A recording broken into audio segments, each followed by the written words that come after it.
Hello student, last class में हमने chemical bonding में ऑक्टेट रूल किया था। अब उसी से ही आगे चलेंगे और सबसे पहले पढ़ेंगे लिमिटेशंस ऑफ ऑक्टेट रूल। ठीक है,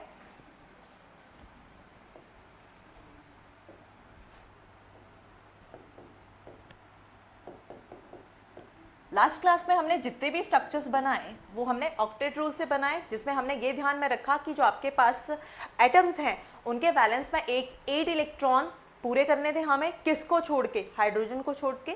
और हीलियम ने तो कंपाउंड बनाया ही नहीं तो उसकी तो ज़रूरत ही नहीं पड़ी। हाइड्रोजन के लिए हमने डुप्लेट बनाया कि उसके 2 इलेक्ट्रॉन पूरे हो जाने चाहिए। ठीक है, बट इसके अलावा भी क्या थी, ऑक्टेट रूल की लिमिटेशंस आई। ठीक है, आपने बहुत से स्ट्रक्चर बनाए और एप्लीकेबल था एक ऑक्टेट रूल, बट उसके बाद और भी बहुत से कंपाउंड ऐसे मिले जो ऑक्टेट रूल को फॉलो नहीं कर रहे थे, बट वो भी क्या कर रहे थे, एग्जिस्ट कर रहे थे। क्लियर? जैसे कि सबसे पहले ऐसे कंपाउंड जो हाइपरवेलेंट थे। हाइपरवेलेंट का मतलब, हाइपर का वर्ड का मतलब ही क्या है, जो हाइपर मीन्स ज़्यादा, वैलेंट का मतलब यहाँ पे क्या लेके चल रहे हैं हम, कि उसके पास वैलेंस में इलेक्ट्रॉन ज़्यादा हो गए। ठीक है, तो जैसे कि हमारे पास है PCl5, सबने पढ़ रखा है, सब फैमिलियर है PCl5 से।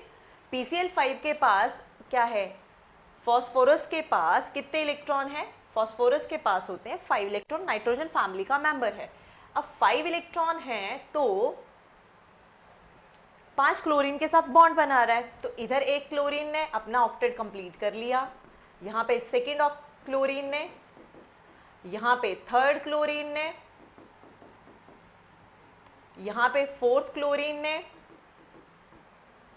और इधर फिफ्थ वाली क्लोरीन ने। ठीक है, ओके।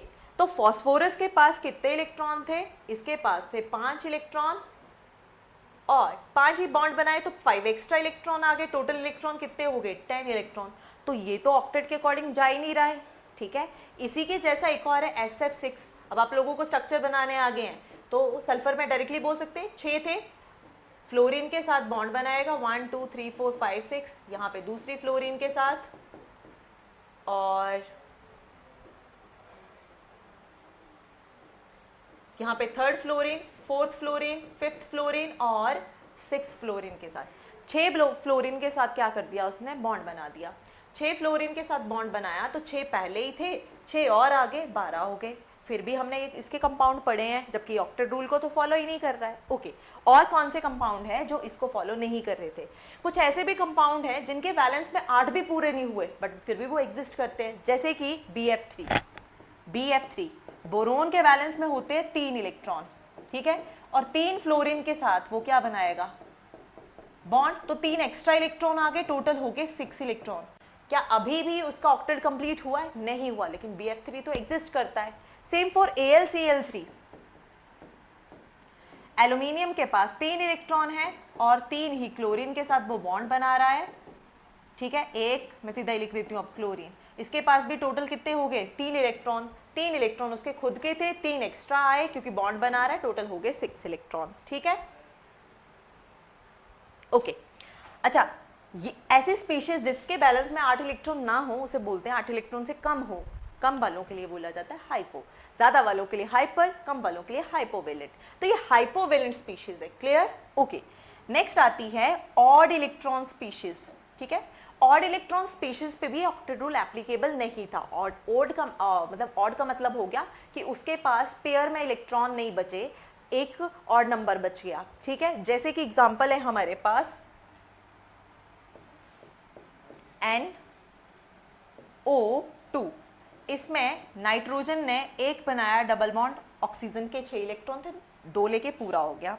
फिर दूसरी ऑक्सीजन ने भी डबल बॉन्ड बनाया, पर नाइट्रोजन हमें पता है 4 बॉन्ड नहीं बनाता है, वो तो बनाता ही 3 है। क्यों नहीं बना पाता है, वो आता है हाइब्रिडाइजेशन का पार्ट। ठीक है, ओके, ये बना दिया उसने कोऑर्डिनेट। तो देखो 2 इलेक्ट्रॉन उसने यहाँ यूज कर लिए, 2 उसने यहाँ यूज कर लिए, उसके पास सिर्फ एक ही बचा। ठीक है, तो इसकी भी कोई एक्सप्लेनेशन नहीं है। नेक्स्ट आता है, अगर हम बात करें ऑक्टेट रूल के अकॉर्डिंग कि किसी भी स्ट्रक्चर की क्या शेप बताई थी, हमें नहीं बताई। हम तो क्या कर रहे हैं, सिर्फ ये देख रहे हैं कि साइड वाले एटम है, सेंट्रल वाला एटम है, उनकी क्या करना है, उनके वैलेंस में 8 इलेक्ट्रॉन करने हैं। जितने जैसे ही 8 इलेक्ट्रॉन कंप्लीट होंगे वो हमारे पास स्टेबल हो जाएगा। वो भी बाद में वॉयलेट कर गया, हाइपरवेलेंट हाइपोवेलेंट के लिए, तो शेप्स तो बिल्कुल भी नहीं बताई, ठीक है। तो ये क्या थी सारी की सारी limitation of octet rule.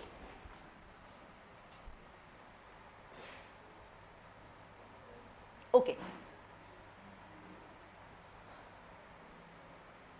Clear. तो ये सारी की सारी लिमिटेशन थी। अब नेक्स्ट पार्ट पे आते हैं।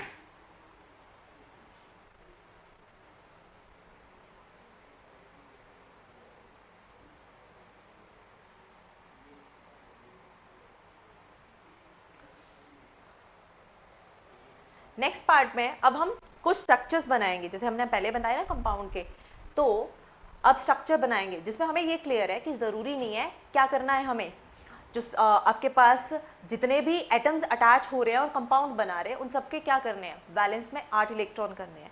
बट अब हम जो स्ट्रक्चर्स बनाएंगे, क्योंकि ऑक्टेट रूल वायलेट कर गया, तो अब हम जो स्ट्रक्चर्स बनाएंगे वो इस तरह से बनाने हैं कि एटलीस्ट सेंट्रल एटम लो, सेंट्रल एटम वो होना चाहिए जो आपके पास क्या है, एक नंबर में, मतलब एक ही नंबर में प्रेजेंट है, जो एक ही हो, सिंगल प्रेजेंट हो, ठीक है।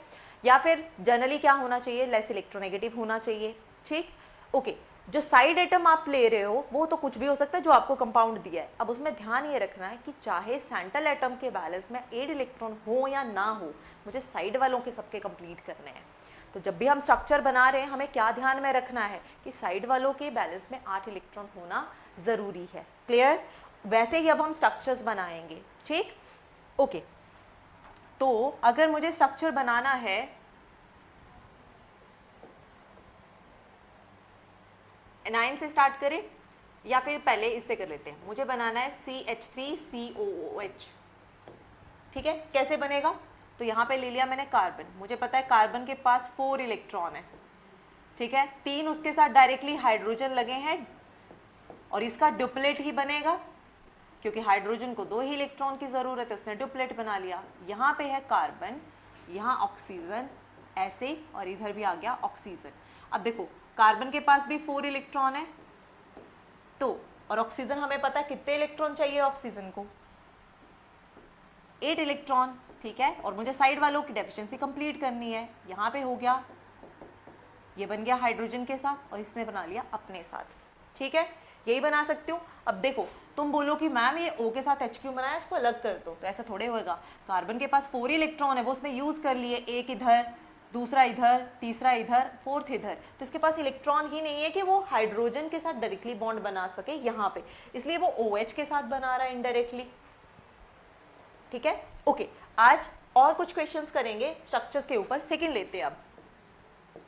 अच्छा, एनायंस के लिए करके देखते हैं। अब एनायन के केस में आपको एक चीज़ याद रखनी है, अगर वो ऑक्सो एनायंस हैं, ऑक्सो एनायन का मतलब होता है जो जिनके पास ऑक्सीजन है और वो जो नेगेटिव चार्ज कैरी कर रहे हैं, तो बेसिकली ये जो पार्ट है वो कहाँ से आया होता है, एसिड से। कहाँ से आया होगा ये पक्का, एसिड से। तो मैं ना इसका एसिड लिखूंगी, ठीक है, मैं इसका एसिड लिखूंगी, SO4 2 नेगेटिव है, तो इसका एसिड मतलब 2 नेगेटिव जाने का मतलब इसमें से 2 पॉजिटिव गया है।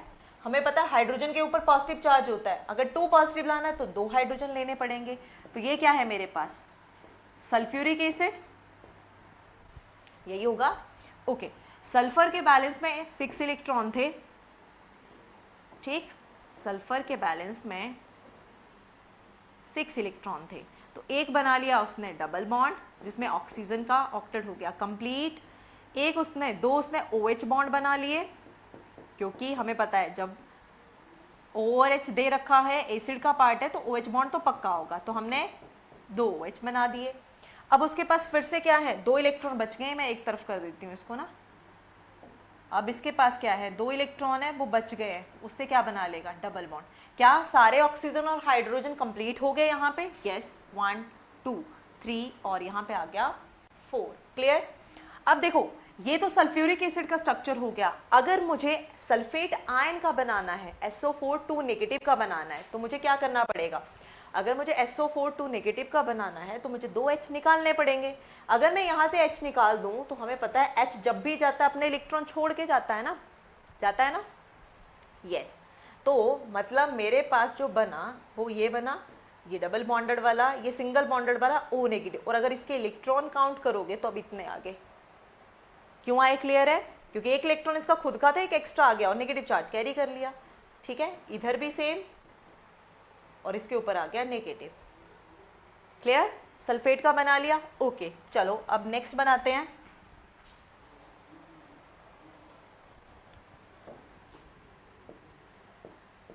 थर्ड करेंगे हम कार्बोनेट के लिए। ठीक है, कार्बोनेट के लिए तो सेम पहले इसका एसिड बना लो, तो पक्का ये कार्बोनिक एसिड होगा। ठीक है, H2CO3। अब कार्बोनिक एसिड का स्ट्रक्चर बनाओगे तो एक डबली बॉन्डेड ऑक्सीजन, 2 इलेक्ट्रॉन बच गए, उसके थ्रू O और H का ही बॉन्ड बन सकता है और कोई पॉसिबिलिटी नहीं है हमारे पास। क्लियर? जब मुझे कार्बोनेट बनाना है तो मुझे क्या करना पड़ेगा, 2 H पॉजिटिव बाहर निकालने पड़ेंगे। तो इसका स्ट्रक्चर क्या बन गया,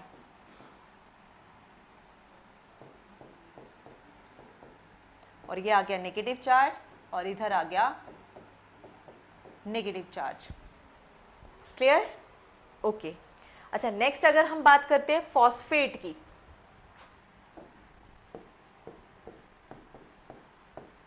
फॉस्फेट की तो पक्का ये क्या था, फॉस्फोरिक एसिड। ठीक है, इसको भी ऐसे ही बनाते हैं। सेंटर पे फॉस्फोरस, एक बना लिया डबल बॉन्ड, एक OH, एक OH और एक और OH। क्लियर? जब फॉस्फेट बनाना है तो क्या करना पड़ेगा, 3 H निकालने पड़ेंगे, तो क्या बन जाएगा, डबली बॉन्डेड O नेगेटिव। अब तुम्हें पता O नेगेटिव का मतलब इसके पास 3 लोन पेयर प्रेजेंट है। ठीक है, और ये जो दूसरी वाली ऑक्सीजन है इसके पास सिर्फ 2 लोन पेयर प्रेजेंट है। क्लियर? ओके, ठीक है। अब फॉस्फेट के अलावा और क्या बना सकते हैं हम, फॉस्फेट के अलावा बना सकते हैं हम HPO3 नेगेटिव। अब इसका स्ट्रक्चर कैसे होगा, तो इसका 2 नेगेटिव लिखते हैं, 2 H गए हैं तो 2 H वापस डाल दो, क्या बन जाएगा, H3PO3। ठीक है, H3PO3। तो इसका स्ट्रक्चर कैसे बनेगा, तो देखो ये है मेरे पास डबली बॉन्डेड, एक O तो बन जाएगा, दूसरा 5 इलेक्ट्रॉन है, मुझे 5 इलेक्ट्रॉन पूरे कंप्लीट करने हैं। एक बन गया OH बॉन्ड, दूसरा बन गया OH बॉन्ड, और तीसरा क्या बनेगा, अब देखो एक ही है, एक H बच गया तो डायरेक्टली इधर आ गया, क्योंकि आप इधर बनाते हैं ना, अगर O के साथ H लगा देते तो क्या आज होना था हमारे पास, इसका स्ट्रक्चर कुछ और बन जाना था। तो मैंने क्या बोला कि OH बॉन्ड बनाने कितने बनेंगे कितने नहीं बनेंगे, थोड़ा सा याद रखना पड़ेगा। तो यहाँ पे ये याद रखना है कि इसके पास एक H बॉन्ड भी है PH का डायरेक्टली, जिसमें ऑक्सीजन बीच में नहीं लगी है। ठीक है, और जब मुझे 2 H निकालने हैं तो यहाँ से ही निकलेगा। अब एक और चीज़ याद रखना, मैं 2 के बाद तीसरा H नहीं निकाल सकती हूँ, क्योंकि एसिड H पॉजिटिव वही रिलीज करता है जो ऑक्सीजन के साथ लगा हो, ना कि जो उसके साथ डायरेक्टली बॉन्ड बना रहा हो। ठीक है, तो स्ट्रक्चर क्या बन जाएगा,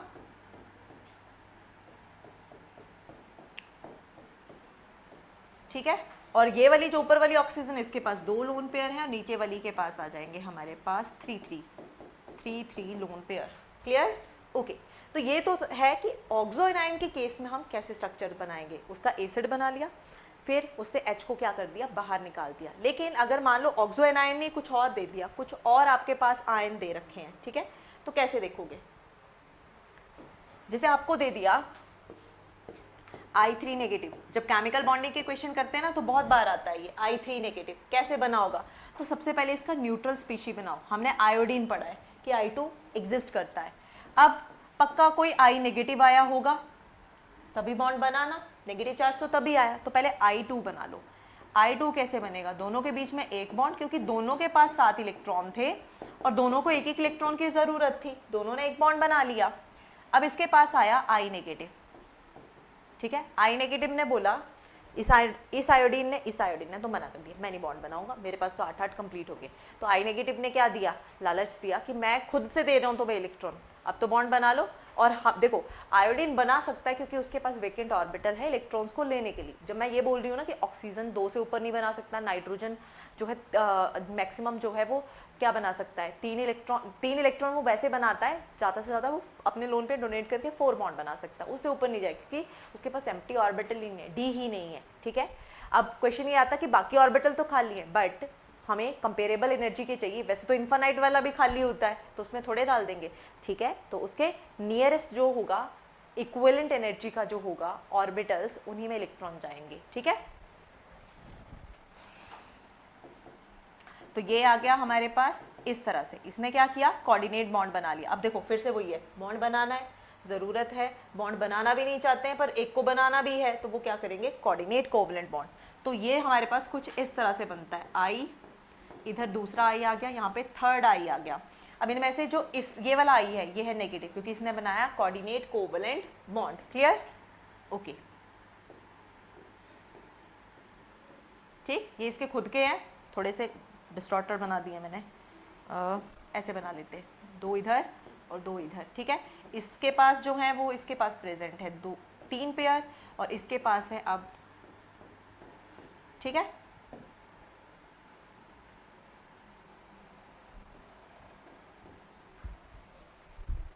क्लियर, ओके। और अगर मैं कोऑर्डिनेट को सिंपल लिखना चाहूँ, लास्ट क्लास में करा था हमने, कैसे लिखोगे, ये आई लिख दिया, मैं अब लोन पे नहीं लिख रही हूँ। अगर मुझे इसे सिंपल बताना है तो इसके ऊपर आएगा पॉजिटिव चार्ज, क्योंकि इसने इलेक्ट्रॉन दिए हैं। सामने वाले के ऊपर आएगा negative charge, negative positive neutral हो गए, नेगेटिव चार्ज पहुंच गया सेंटर वाले के पास। Clear, okay. अब जैसे नेक्स्ट है, मुझे बनाना है BF4 नेगेटिव। फिर से इसकी पहले न्यूट्रल स्पीशी बनाओ, तो अभी लास्ट में ही करा था हमने कि BF3 होगा, इसके पास आया F नेगेटिव, ठीक है। अब BF3 में हमें पता है कि बोरोन के पास 3 इलेक्ट्रॉन होते हैं और 3 ही वो बॉन्ड बना रहा है, ठीक है। एक फ्लोरीन, ये दूसरा फ्लोरीन, ये तीसरा फ्लोरीन, ठीक है। और ये फ्लोरीन आया नेगेटिव लेके, क्योंकि बोरोन के पास तो देखो, बोरोन के पास तो इलेक्ट्रॉन थे, उसने वो बॉन्ड में यूज कर लिए, कुछ है ही नहीं और बॉन्ड बनाने के लिए, बट फ्लोरीन जो आ रहा है वो नेगेटिव चार्ज लेके आ रहा है, ठीक है। तो यहाँ पे बन जाएगा कोऑर्डिनेट कोवलेंट बॉन्ड, ये F, ये F, ये F, और यहाँ पे आ गया F। अब ये नेगेटिव है, मैं इसको नॉर्मल रिप्रेजेंट कर रही हूँ, तो इसके ऊपर पॉजिटिव और इसके ऊपर नेगेटिव, पॉजिटिव नेगेटिव न्यूट्रल हो गया, बोरोन के ऊपर आ गया नेगेटिव चार्ज। तो BF4 नेगेटिव इस तरह से बनाएगा। क्लियर, अब स्ट्रक्चर्स बन जाएंगे बाकियों के लिए भी, ठीक है, ओके।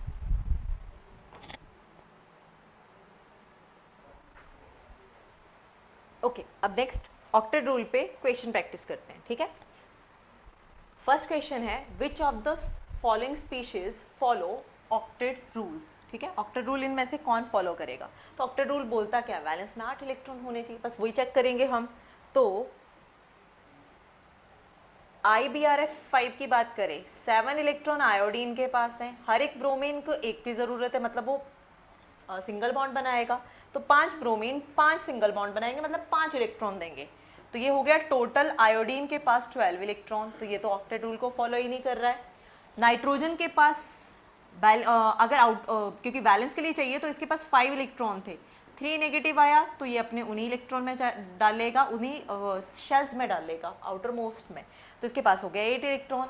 सल्फर के पास 6 इलेक्ट्रॉन पहले ही थे, हर एक फ्लोरीन को एक की ज़रूरत है, मतलब एक एक इलेक्ट्रॉन सारे ही शेयर करेंगे, तो 4 इलेक्ट्रॉन शेयर करेंगे, टोटल हो गए 10, तो ये भी नहीं है हमारे पास, ये मेरे पास बन रहा है। और लेड +4 में बात करें तो लेड के वैलेंस में 4 इलेक्ट्रॉन है, क्योंकि कार्बन फैमिली का है।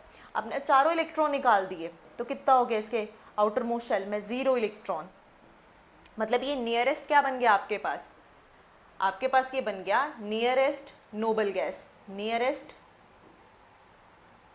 नोबल गैस, ठीक है। तो इसकी कॉन्फ़िगरेशन हमारे पास क्या बन जाएगी,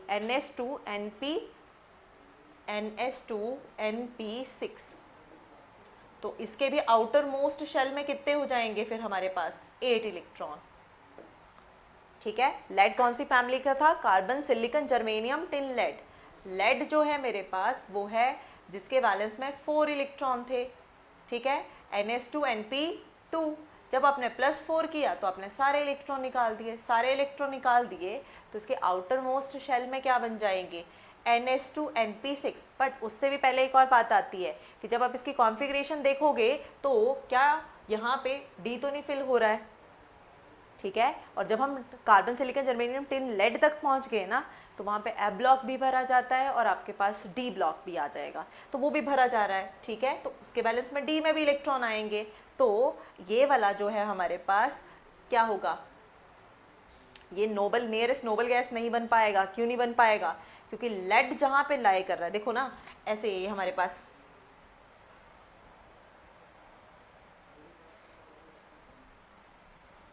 ये ऐसे है, carbon, silicon, germanium, tin, lead. Carbon होता है हमारे पास 6 नंबर का, दोनों में गैप होता है, 8 का मैजिक नंबर जो है 14 और 18 ये बन गया 32 और 18 बन जाएगा 50 और 50 और 32 यहाँ पे बन जाएगा 82। अब जब 82 इलेक्ट्रॉन भरने हैं, ठीक है, तो इसमें आएगा क्या? तो नियरेस्ट नोबल देख लो, तो यहाँ पे आती है हमारे पास, यहाँ आ जाती है नियॉन, यहाँ तक पहुँचते हैं हम, आर्गन 18 तक हो जाता है, यहाँ पे क्रिप्टन 36, यहाँ पे जिनॉन क्या बन जाएगा मेरे पास 54। अगर जिनॉन 54 है तो आगे क्या आ जाएगा? और यहाँ पे 2s भरा, यहाँ 2p, मतलब यहाँ पे सेकेंड वाला भरा जाएगा 2s 2p, यहाँ पे 3s 3p, यहाँ पे 4s 4p, 5s 5p और 6s 6p। ये 6 पीरियड का, इससे पहले ए ब्लॉक भी आएगा और डी ब्लॉक भी, तो 4f 14 भी आएगा आपके पास, 5d 10 भी आएगा, फिर आना था 6s2 6p2। तो जब आपने 4 इलेक्ट्रॉन निकाल ले तो ये भी तो बचा, बैलेंस में 8 इलेक्ट्रॉन के अलावा ये भी तो इलेक्ट्रॉन्स है, ठीक है, ओके। अब नेक्स्ट क्वेश्चन पे चलते हैं।